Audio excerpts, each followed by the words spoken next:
वैदिक राष्ट्र में आपका स्वागत है। दिव्य दृष्टा योग प्रवर्तक महर्षि स्वामी दयानंद प्रस्तुत लेखक अशोक कौशिक। दीपावली दीप प्रज्वलन के साथ ही दीप निर्माण का भी पर्व है।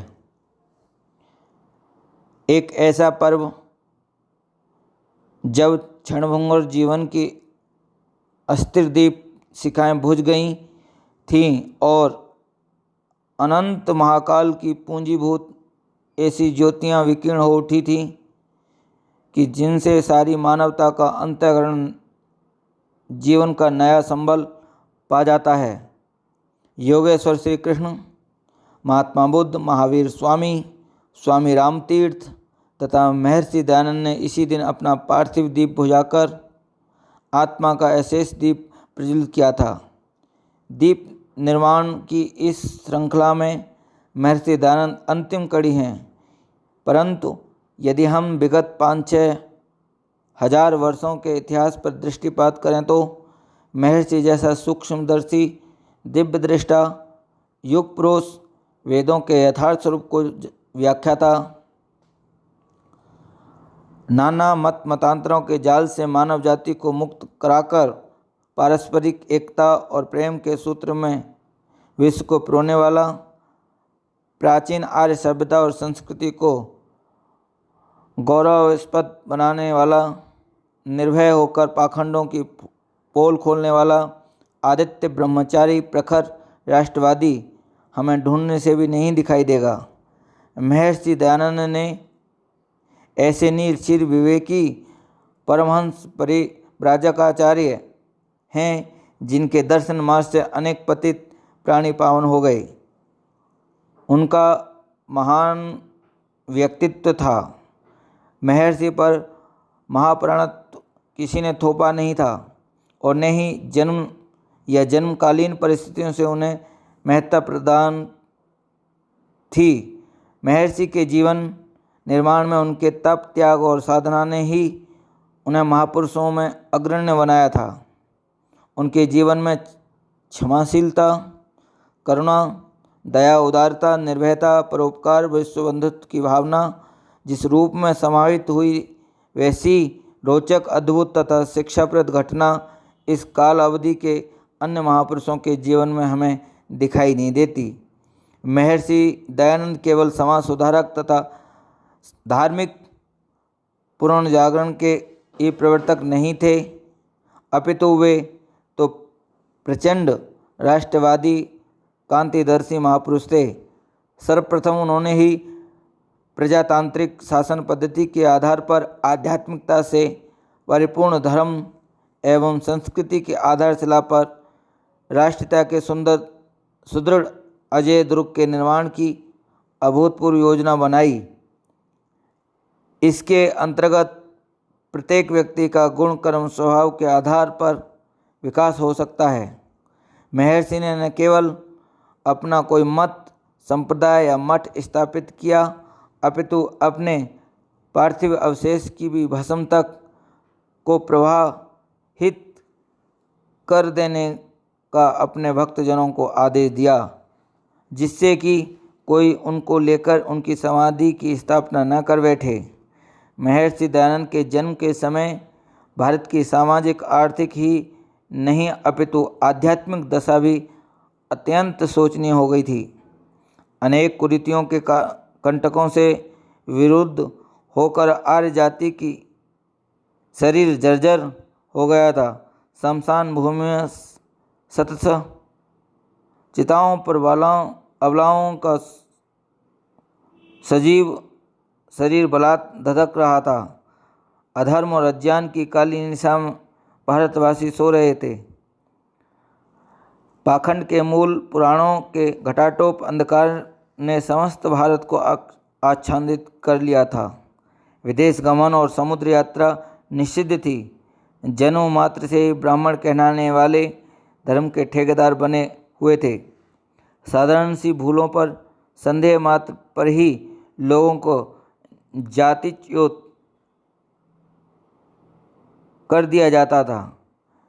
ज्योतिष की लीला, मृतक श्राद्ध, मूर्ति पूजा आदि ने आर्यावर्त के ब्रह्मबल और छात्रबल को जड़वत बना दिया था।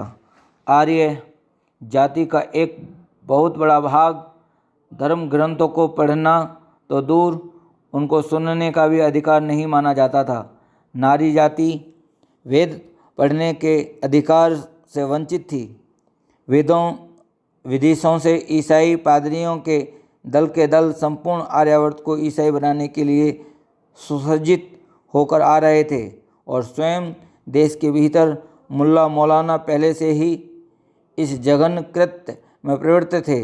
आर्य जाति की रीति नीति, सभ्यता, संस्कृति का पाश्चात्य सभ्यता का झंझावात समूल उखाड़ फेंकने के लिए प्रयत्नशील था।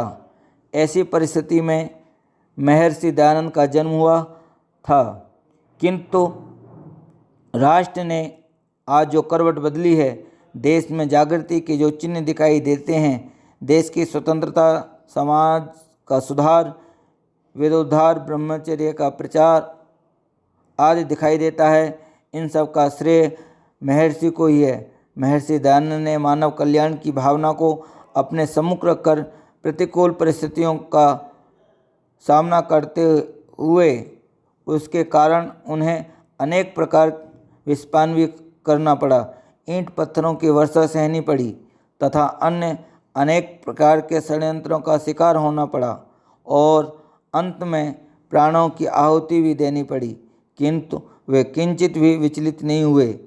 पश्चिमी सभ्यता एवं इस्लाम के आक्रमण के विरुद्ध जहाँ अन्य महापुरुषों एवं सुधारकों ने आत्मरक्षात्मक नीति को ग्रहण किया, वहीं महर्षि ने प्राचीन वैदिक सभ्यता और शिक्षा के शास्त्रागार से प्राप्त प्रभावशाली शास्त्रों से सन्नद्ध होकर उन पर ऐसा प्रत्याक्रमण किया कि प्रतिद्वंदी रण प्रांगण छोड़ते दिखाई दिए। महर्षि के ऐसे प्रबल प्रहारों से देशवासियों को आत्मविश्वास जागा और उनको यह भी ज्ञान हुआ कि हमारी सभ्यता तथा वैदिक संस्कृति पश्चिमी सभ्यता तथा संस्कृति से कहीं अधिक श्रेष्ठ है। आध्यात्मिक जागृति के साथ साथ महर्षि ने सामाजिक और राजनीतिक जागृति की ओर भी ध्यान दिया और देश के एकीकरण के लिए प्रयत्नशील हुए। दिल्ली दरबार के समय दिल्ली में विद्वान राजा महाराजाओं ने तथा विभिन्न मतांतरों के नेताओं के सम्मुख महर्षि ने अपनी एकीकरण की योजना को प्रस्तुत किया था। महर्षि ही वे पुरुष थे जिन्होंने भारतीयों को स्वराज का नारा दिया था। महर्षि का स्वराज व्यष्टि और समष्टि दोनों के लिए समान रूपेण था। व्यक्ति के इस रूप में प्रत्येक देशवासी को अनुशासित रहना नितांत आवश्यक है, जो त्याग और तपस्या से ही प्राप्त किया जा सकता है। समष्टि स्वराज याज्ञिक जीवन का फल है। ये दोनों ही परस्पर निर्भर हैं। बिना किसी अधिकार की लालसा के प्रत्येक को अपने कर्तव्य का पालन करना नितांत आवश्यक है। ऐसे समाज में न छोटा और न कोई बड़ा, ऊंच नीच का इसमें कहीं समावेश नहीं हो सकता। यही वैदिक साम्यवाद है। वैदिक साम्यवाद में बिना फल अथवा अधिकार लिप्सा के कर्तव्य पालन करना आवश्यक है। ऐसे वेद विहित स्वराज के लिए ही महर्षि ने यत्न किया, जिसके शासन का आधार धर्म तंत्र था, न कि धर्मनिरपेक्षता। मनसा वाचा कर्मणा, समानता से सोचने वाले, उनके अनुकूल कार्य करने वाला, उसके लिए कष्ट और यातनाएं सहकर भी अपने पग को आगे ही आगे बढ़ाने वाला यदि कोई निर्भीक नेता हुआ तो वह महर्षि दयानंद था, जिसके सम्मुख अनेक प्रकार के प्रलोभन आए, धमकियाँ आईं, आक्रमण हुए, तदपि वह दिव्य दृष्टा दयानंद आत्मरक्षा अथवा आत्म कल्याण की चिंता न करके मानव कल्याण की भावना को अपने हृदय में संजोए हुए अपने जीवन के अंतिम क्षण तक कार्यरत रहा।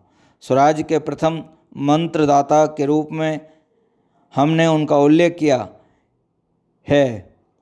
भारत में अंग्रेज़ों द्वारा किए जाने वाले शोषण के विरुद्ध विद्रोह खड़ा करने में महर्षि की महत्वपूर्ण भूमिका रही। राष्ट्र की एकता के लिए उन्होंने एक भाषा के महत्व को जो भी पहचाना था, उसकी मातृभाषा गुजराती थी और उन्होंने शिक्षा ग्रहण की थी संस्कृत की। तदपि उन्होंने राष्ट्रभाषा के रूप में हिंदी को प्रस्थापित करने का प्रबल प्रयास किया था।